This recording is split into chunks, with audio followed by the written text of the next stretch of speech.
A night shift janitor. An old man shivering in the cold. One small act of kindness that changed her life forever. Amara Williams did what her heart told her to do, help someone in need. In return, she lost her job. But the very next morning, a black limousine pulled up in front of her tiny apartment, with an invitation that shocked the entire city. If you believe kindness can change a life, not just someone else's, but your own, then this story is for you. Don't forget to like, subscribe, and share if you believe that kindness is never wasted. January in Atlanta brought a chill that sank deep into the bones. It wasn't the biting snow-laden cold of the north, but a damp, piercing kind, the kind that felt like the indifferent stares of city strangers. Wind funneled through the alleys, slipped past the glass facades of skyscrapers, carrying the scent of aged concrete and nameless whispers from sidewalks crowded with invisible lives. Amara Williams stepped off the bus at exactly 5:42 a.m. The sky hadn't yet brightened. But she was used to the hazy light between night and day, the kind of light reserved for those without the privilege of 5 more minutes in bed. Slung over her shoulder was a canvas bag holding her uniform and lunchbox. In her hand, a red thermal mug with chipped paint. Every morning, Amara brewed herself a cup of black coffee, no sugar. Not because she liked the bitterness, but because she had grown used to the real taste of life. The building where she worked, Maxwell and Graves Convention Center, rose like a cold glass monolith in the heart of the city, indifferent and immaculate. She scanned her badge at the side entrance, stepping into a quiet space where only the echo of her footsteps kept her company. "Morning, Amara." A voice called out from the security desk. It was Mr. Felix, the silver-haired night guard. The only one in the building who ever called her by name. "Good morning, sir. Anything special today?"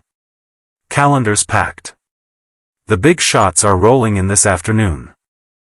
Amara nodded with a polite smile and headed to the back area. She changed into her uniform, slipped on gloves, and pushed her janitorial cart into the main lobby, the place she always began her shift. Mop the floors, wipe the glass, replace the trash bags, check the restrooms. Every task was as familiar as breathing, but she never worked carelessly. Even if forgotten, she cleaned like she was tending to her own home. 6:15 a.m. As she scrubbed a stain beneath a corner table in the lobby, Amara felt a presence, someone watching her. She looked up. Beyond the large glass doors, in the morning mist, sat an elderly man, tattered coat, unkempt hair, sunken eyes etched with fatigue. He wasn't begging. He didn't knock. He simply sat, hunched, his gaze following her movements with a sorrowful, yet hopeful expression. Amara set the mop down. She walked toward the door, glanced around. No one noticed. It was still early. The lobby remained silent as always. She gently pushed the door open. "Sir, come sit inside for a bit. It's too cold out here." The old man froze for a moment, then slowly stood, stooped like someone afraid of dirtying something too clean. Amara guided him to a small chair hidden behind a decorative plant, then went into the staff break room to fetch him a cup of leftover coffee from the day before and the donut she had saved for lunch. "Thank you. You're very kind," he whispered, voice trembling. Amara smiled and sat down beside him. "I'm Amara. What's your name?" "Eddie. Eddie Harmon. I used to teach music at a high school. Now, well, bringing it up just makes me sad." Amara didn't pry. She'd met many like him, lives that once had names, roles, purpose. Then slipped out of society's gears, forgotten like a lone glove lost on the sidewalk. But there was something different in his eyes. A faint light, still not extinguished. She was about to ask him what kind of music he liked when. "What do you think you're doing?" A voice rang out, sharp as steel, from the direction of the elevators. Amara turned. It was Joanna Keller, the morning shift manager. Gray blazer, polished black heels, and a glare that sliced through Amara like she had committed an unthinkable offense. "This is a VIP guest area. You are not allowed to bring strangers in here." Amara stood, trying to remain calm. "He was just resting.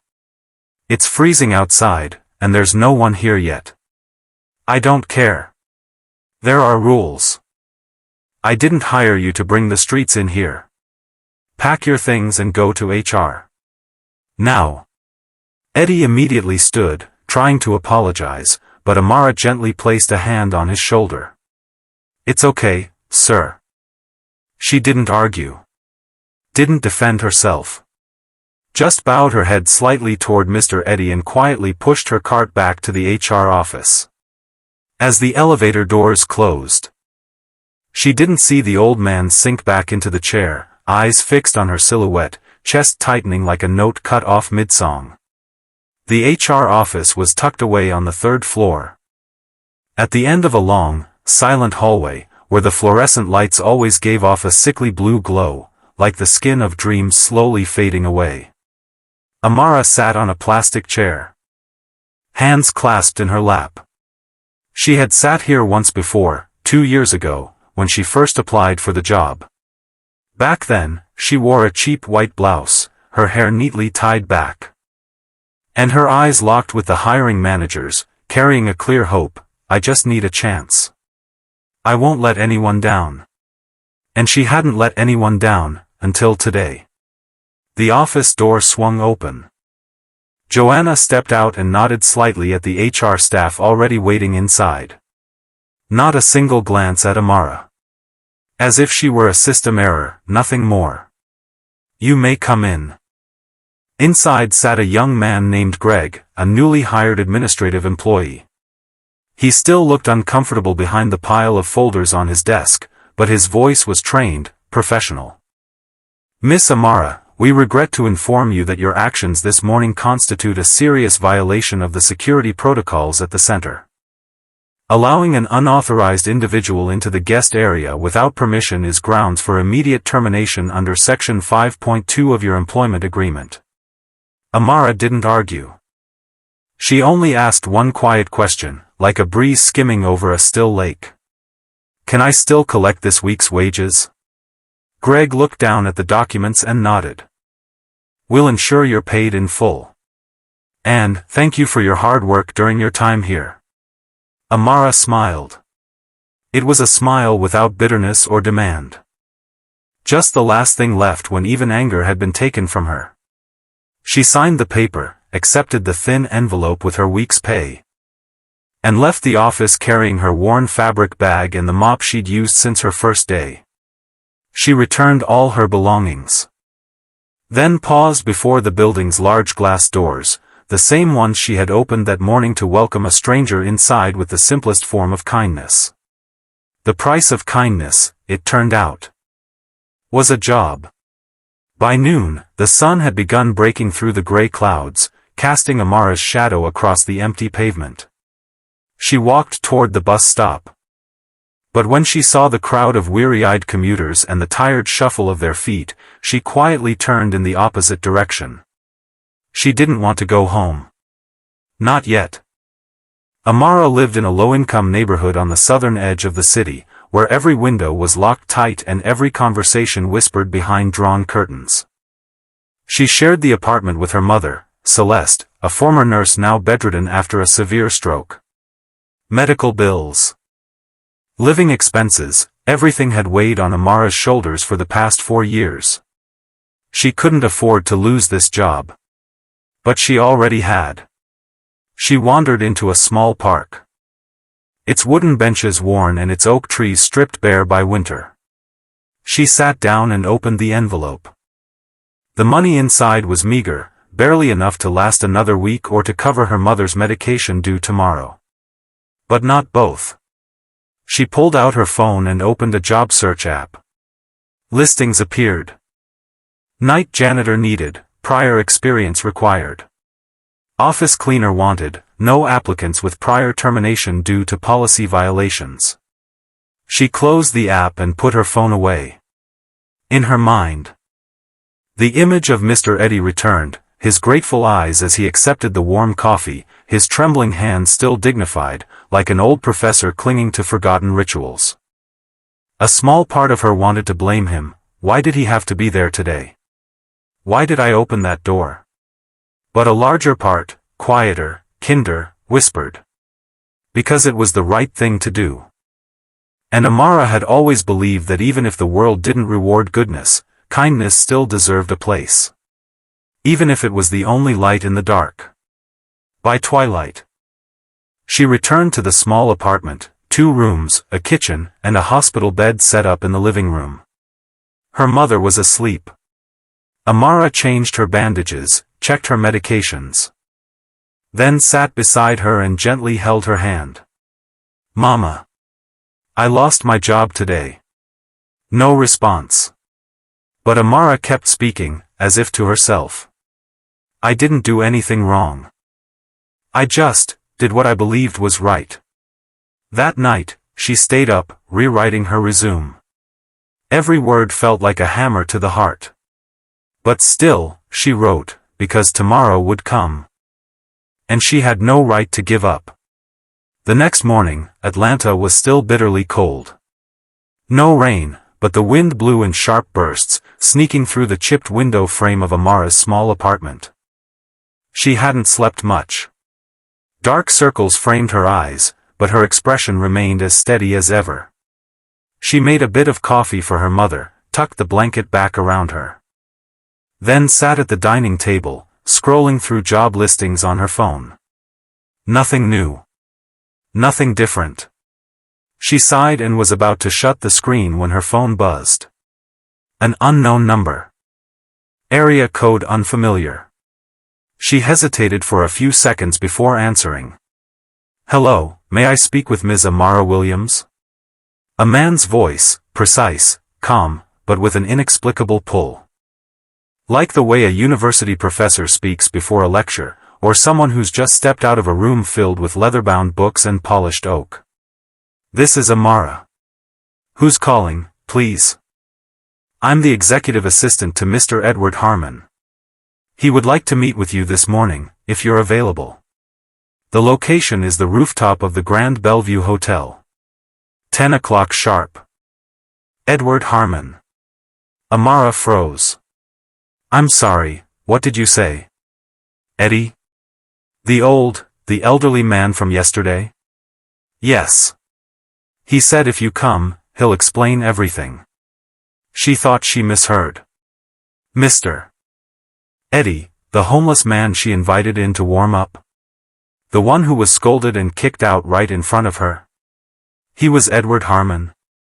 The Grand Bellevue was a 5-star hotel in the heart of the city. The kind of place only black card holders or well-connected elites ever entered. She'd cleaned its front walkway once, daring only to glance through the gleaming glass doors. She wanted to ask more. But the man's voice came again, courteous yet firm. He also said, "Don't wear your uniform. Wear whatever makes you feel like yourself." 9:53 a.m. Amara stood at the gates of the Grand Bellevue Hotel.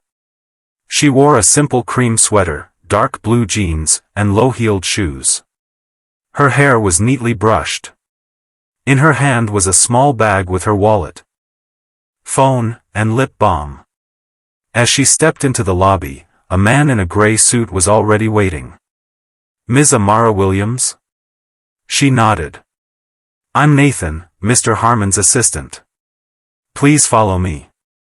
He led her to the rooftop, a place with no signage, no one else around, just a room with polished oak doors that gleamed like a mirror. Nathan opened the door and stepped aside. Amara walked in. The meeting room was spacious, lined with dark redwood floors, and bathed in sunlight streaming through floor-to-ceiling glass walls overlooking the Atlanta skyline. And there, seated at the long table, was Mr. Eddy. But not the Eddy she remembered.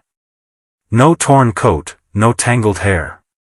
Before her stood an older man, neatly combed silver hair, an ivory shirt, black tailored suit, a gray silk tie, and eyes sharp like steel in the morning light. He stood up and smiled. "Hello, Amara." She froze. Her thoughts stopped in their tracks. It's really you?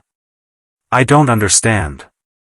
He motioned for her to sit, sliding a cup of jasmine tea toward her. "You must be very confused. But let me start from the beginning. Edward Harmon, now 72, was the founder and honorary chairman of Harmon Industries, a multi-sector investment conglomerate once listed in the Fortune 500. After retiring, he quietly withdrew from the public eye, spending time writing books, funding scholarships, and observing society. "I have a strange habit, Amara. I sometimes disguise myself as a homeless man, wandering around central districts, hotels, train stations, just to see how people react. How they treat those who are invisible. And you, not only saw me, but welcomed me. You offered the one thing people tend to keep to themselves. Unconditional kindness." Amara sat in stunned silence. She couldn't speak. Mr. Eddy, or rather, Mr. Harmon, watched her for a long moment before continuing. "The world I helped build sometimes fills me with guilt. A place where performance is valued more than dignity. And yesterday, when I saw you lose your job for doing something good, I knew I had to act." He stood, pulled a leather folder from his bag, and handed it to her. "I'd like to offer you a position with the Harmon Foundation, as the Atlanta Regional Community Director. Starting salary is $80,000 a year. And this is just the beginning." Amara froze. She opened the folder, skimming the pages. Everything was real. The seal, the signatures, the salary details, the job description. Her lips trembled. "But I'm just a janitor. I don't have a degree. I've never managed anyone before." Edward Harmon chuckled, not mockingly, but with the kind of warmth only someone who's met countless CEOs and still found himself in awe of a young woman like her could give. "All of that, I can teach you. But compassion, no one can teach that. And that's what I need most." Amara looked out the window. The city of Atlanta seemed to shimmer in a new light. Not because of the sun, but because of something awakening inside her. Yesterday, she was fired for helping a stranger. Today, she was chosen for that very same reason. During the entire ride home that day, Amara couldn't stop lightly touching the contract inside her handbag. It wasn't heavy in weight, but it carried the weight of meaning, like her entire life had just turned in a new direction with a single nod. $80,000 a year. A number she had never dared to dream of. Not because she didn't think she was worthy of it, but because an entire system had always reminded her. Someone like you should know their place. But today, the world had answered differently. The small apartment in Edgewood was lit when Amara got home. Her mother still lay there, weak, but her eyes lit up the moment her daughter walked in with a face both confused and radiant. "Mom, I have something to tell you," she told her. Every detail, every emotion. As if she feared that if she didn't say it all now, the story would vanish like a dream. Mrs. Celeste held her hand, eyes glistening. "You see, Amara? God never forgets those who live with kindness." 3 days later, Amara stepped into her new office at the Harmon Foundation's Regional Coordination Center, located in a sleek glass building near Central Park. No more smell of bleach, no more vacuum noise. Just the scent of Arabica coffee and formal greetings. "Welcome, Ms. Williams." On her desk was a nameplate. Amara Williams, Regional Community Director, Atlanta. An oak desk, a brand new laptop, a leather-bound notebook, and a small bouquet of wild daisies already placed there. Nathan, Mr. Harmon's assistant, was the one guiding her through her first few days. He was courteous, patient, and treated her with a kind of respect Amara had never experienced from any superior before.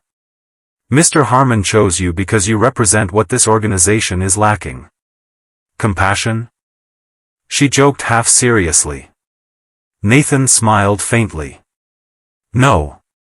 The courage to keep your compassion in a world that's growing afraid of it. A week later, Amara was invited to a community conference held inside the same shopping mall where she used to work as a janitor. The Harmon Foundation was the main sponsor. And Amara, now the regional director, was scheduled to give a short speech. She had almost declined. But then, she thought about Joanna, the manager who had fired her without hesitation. Thought about her former co-workers who used to walk past her like a shadow in the hall, never bothering to say sorry if they bumped into her while she was mopping the floor. It wasn't because she wanted revenge.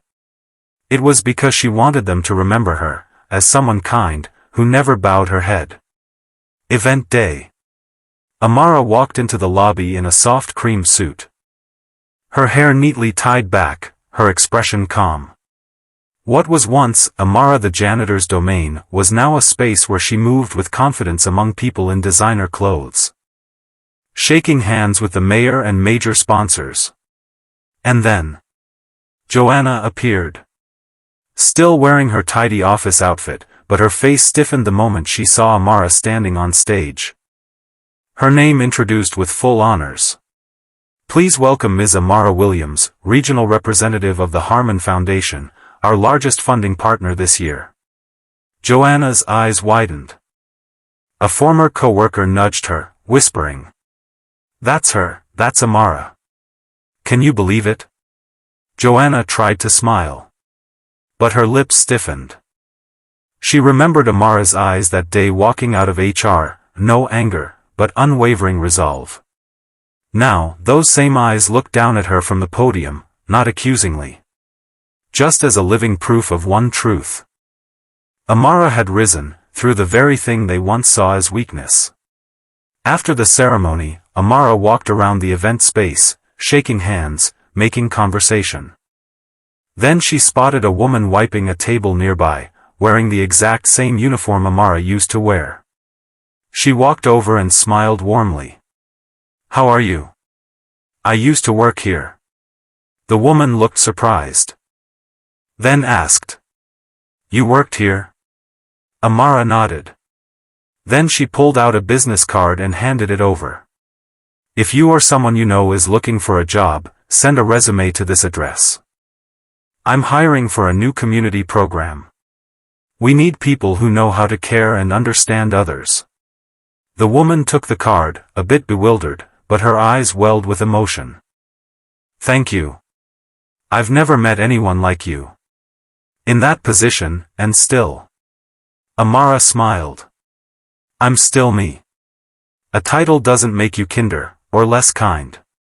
That night, back at home, Amara placed a fresh bouquet of flowers on the table, then sat down to write a handwritten letter to Mr. Harmon. "Dear Mr. Harmon, I don't yet know everything I can accomplish in this role. But one thing I do know for sure, I will always listen. I will always remember where I come from. And I will never overlook those whom the world calls invisible. Thank you for giving me not just an opportunity, but for restoring the meaning of kindness.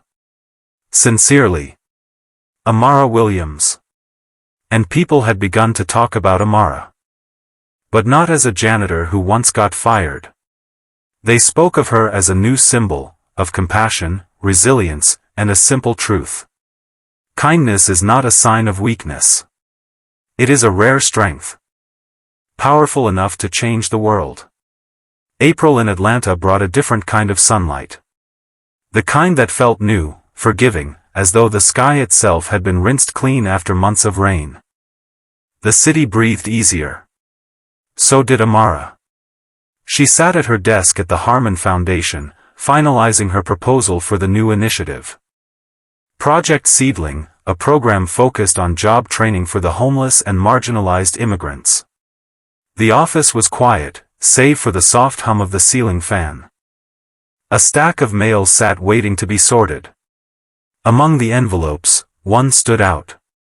Brown, slightly worn, and handwritten in uneven strokes across the front.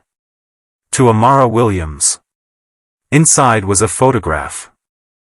And just like that, her heart skipped a beat. It was her, seated on a plastic chair in the old janitor's break room, handing a paper cup of coffee to an elderly homeless man. The lighting. The angle, someone had captured the exact moment with startling clarity. She could see the quiet tremble in his hand, the warmth in his eyes. But who had taken it? And why? Folded behind the photo was a slip of paper, no more than 2 lines. You kept your promise. Now it's my turn. E.W. E.W.? The initials nudged a distant memory. She recalled hearing them during a confidential donor briefing at the foundation. Ellis Ward. One of the Southeast's most mysterious and generous anonymous philanthropists. A man few had seen. But whose contributions had quietly built shelters, stocked food pantries, and changed lives. Amara rummaged through old donor logs and archives. No photos. No interviews. Just a note from the previous year. Anonymous donor, $2.5 million. Request, fund programs restoring dignity to the homeless. No recognition requested. A week later, an unusual email arrived. Piedmont Park, Bench 12, under the old oak tree, Sunday, 10 a.m. Bring the photo.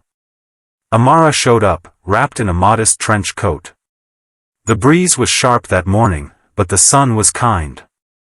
And sure enough, sitting on that bench, wearing the same old knit hat as that unforgettable day, was the man she'd once welcomed into her break room.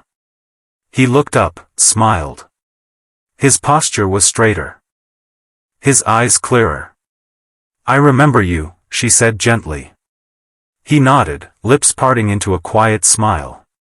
And you're still the same, someone who gives without condition. Then he began to speak.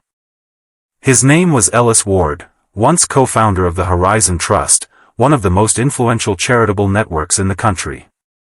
After his beloved wife Lorraine died from cancer, something in him shattered. He left his fortune in others' hands and walked away from the world.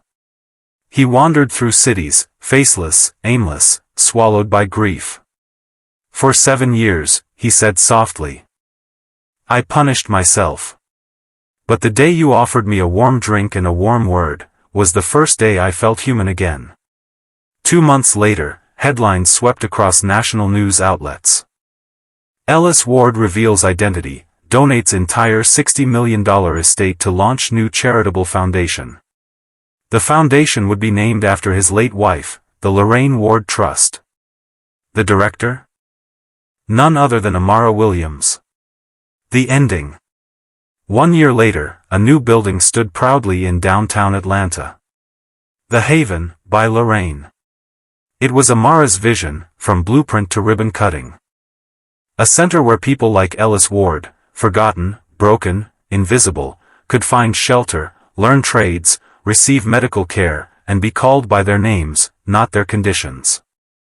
On the day of its grand opening, Amara stood before the crowd, voice steady, heart full. I used to have only a mop, a tiny apartment, and a small belief that kindness still mattered, even when no one was watching. Today, I stand here not because I am special, but because once, I chose not to look away. And I promise, we will continue to look toward people, not past them. In the front row, Ellis Ward watched silently, eyes glistening with quiet pride. He knew he had placed his legacy in the right hands.